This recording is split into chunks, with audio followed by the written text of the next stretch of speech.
Chapter 14. The Fire. There, I knew it. Balancing a laundry basket in one arm, Mau Mau smiled. Those were red pines growing in a grove near the eastern gate. The gardens of the rear palace were deftly manicured.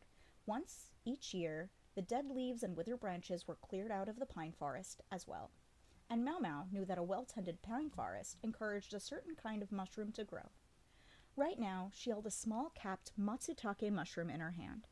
Some people didn't like the way they smelled, but Mau Mau loved them. Quartered matsutake mushrooms grilled on a grate with a dash of salt and a squeeze of citrus over them was her idea of heaven.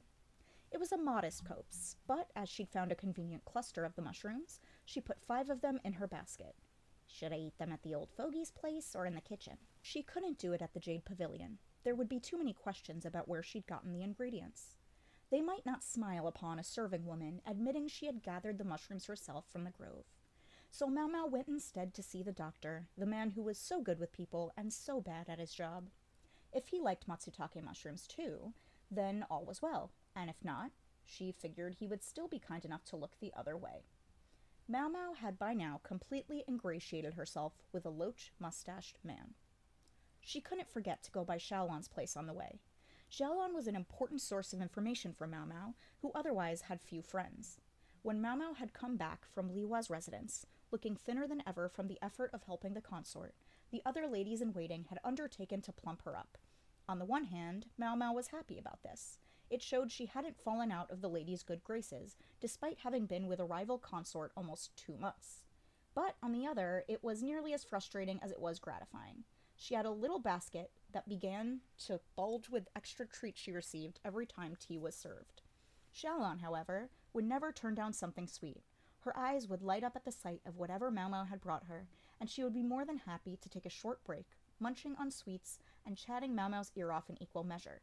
Now they sat behind the laundry area on a couple of barrels, talking about this and that. Stories of strange happenings made up the bulk of it, as usual, but among other things, Xiaolon told Mau Mau, "I heard one of the palace women used a potion to get some hard-hearted soldier type to fall in love with her, and it worked." Mau Mau broke into a cold sweat at that. "Probably nothing to do with me, right?" "Probably." Looking back on it, she realized she never had thought to ask who that love potion was for. But did it really matter? The palace meant the actual palace, not the rear palace, which meant it had happened safely outside. The palace proper had actual functioning men, so appointment there was a popular prospect for which competition was fierce. Unlike the women who served in the rear palace, these were elites who had passed serious tests to gain their positions. Let it be said that, insofar as actual functioning men were absent, the rear palace could seem a rather more lonely assignment. Not that it mattered to Mau Mau. When Mau Mau arrived at the medical office, she found the loach-mustached old man in the company of a pale-faced eunuch whom she didn't recognize. He was continually rubbing his hand. "Ah, just the young woman I wanted to see," the doctor said with his most welcoming smile. "Yes, what is it?" "This man has developed a rash on his hand. Do you think you could whip up a salve for him?" Not very becoming words for the man who was ostensibly the palace's doctor, Mau Mau thought. One would expect him to do it himself. But this was nothing new, and Mau Mau was content to go into the room full of medicine cabinets and get her ingredients. First, though, she set the basket down and produced the matsutake. "Do you have any charcoal?" she asked. "Oh, what fine specimens you've found," the quack said jovially. "We'll be wanting some soy paste and salt as well." She seemed to have found a winner. That would make things easy. The doctor all but danced out of the room on his way to the dining hall to find suitable seasonings. Perhaps if he put this much passion into his work. Sadly for the patient, he was left quite by himself. "Maybe I'll give him a consolation mushroom if he likes them," Mau Mau thought, watching the disconsolate eunuch as she mixed the ingredients. By the time the quack returned with spices, a small charcoal grill, and a grate, she had a good, thick ointment going. She took the eunuch's right hand, gently spreading the stuff on the angry red rash. The salve wasn't the most pleasant-smelling thing in the world, but he would just have to bear with it. When she had finished, his previously pale face seemed to have regained some of its luster. "My, but she's a very kind young woman." There were some among the serving women who looked down on the eunuchs. They saw them as uncanny things, neither women nor really men, and they didn't hide it in their faces. "Isn't she, though? She's forever helping me with little things like this," the doctor said with a hint of pride. There had been times in history when the eunuchs had been treated as villains who lusted after power, but in fact only a few of them had ever been like that. The majority were calm and pleasant, like these two. Maybe not all of them, though. An unwelcome face flashed through Mama's mind, and she deliberately chased it away. They lit the charcoal, set the grate in place, then tore the mushrooms into pieces by hand and left them to cook. Mau had helped herself to a small sudachi citrus from the orchard, and now they cut it into slices. When they started to smell that unique fragrance of cooking matsutake mushrooms, the fungus delicately blackened, they put it on the dishes and seasoned it with salt and citrus juice. Mau waited to take her first bite until she was sure the other two had started eating. The moment the older men took bites of the stuff, they became Mau's accomplices. She munched away while the quack doctor chatted contentedly. "This young lady has been all kinds of help to me. She can do just about anything, you know. She mixes up every type of medicine under the sun, not just ointments." "Huh, most impressive." The old man sounded like he was bragging about his own daughter. Mau wasn't sure she thought that was ideal. She suddenly found herself thinking about her father, whom she hadn't seen in more than 6 months now. She wondered if he was eating properly. She hoped the expense of keeping his medicine stocked wasn't snowing him under. It was just when Mau was feeling this emotional pitch that the quack had to go and say something especially tone-deaf. "Why, I do believe she can make any kind of medicine at all." "Huh?"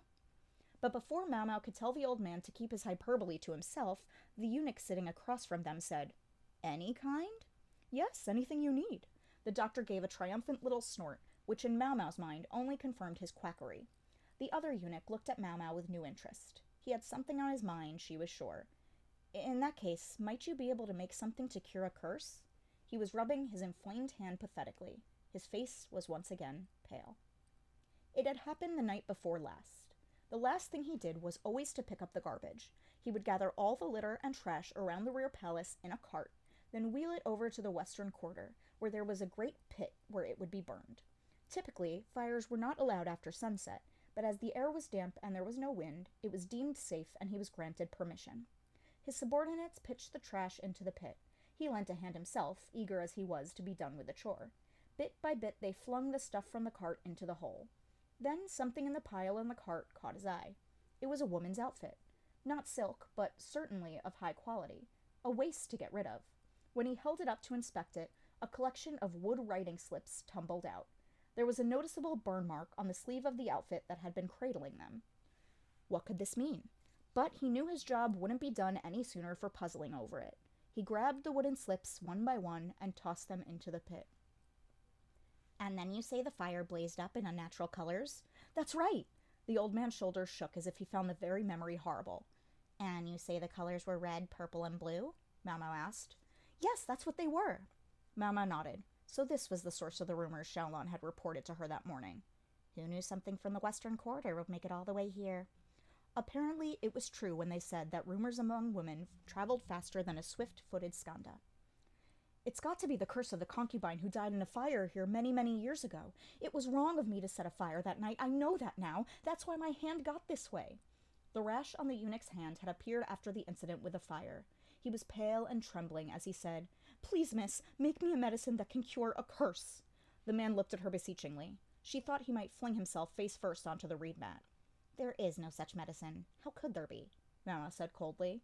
She got up and started rifling through the drawers of the medicine cabinets, quite ignoring the old man and the doctor, who both looked thoroughly out of sorts. Finally, she set something down on the table. Several varieties of powder and bits of wood. "Is this the color you saw in that fire of yours?" Mau asked. She placed the bits of wood among the charcoal embers, and when they were burning, she took a teaspoon and scattered some of the white powder into the flames. The fire took on a red hue. "Or perhaps this." She added a different powder, and a blue-green color resulted. "I can even do this." She took a pinch of the salt they'd put on the mushrooms and tossed it into the flames, which turned yellow. The two eunuchs watched her, astonished. "Miss, what is this?" the flabbergasted doctor asked. "It's the same principle as colored fireworks. The colors change depending on what you burn." One of the visitors to their brothel had been a fireworks maker. He was supposedly sworn never to share the secrets of his craft, but in the bedroom, trade secrets became simple pillow talk. And if a restless child happened to be listening from the next room, well, no one was the wiser. "What about my hand, then? Are you saying it's not cursed?" the old eunuch asked, still rubbing the afflicted appendage. Mau held out some of the white powder. "If this stuff gets on bare skin, a rash can result. Or perhaps there was lacquer on the wood strips. Who knows? Do you happen to be prone to rashes to begin with?" "Now that you mention it." The eunuch went as limp as if the bones had left his body. Relief was written on his face. There must have been some substance like these on the wooden strips he had handled the previous day. That was what had caused the colored fire. That was all. Not some curse or devilment. Where are all these mysterious substances coming from, though? Mau Mau's ruminations were interrupted by the sound of clapping. She turned to discover a slim figure resting in the doorway. Superb! When had this most unwelcome guest arrived? It was Jinchi, standing there with the same nymph-like smile as always.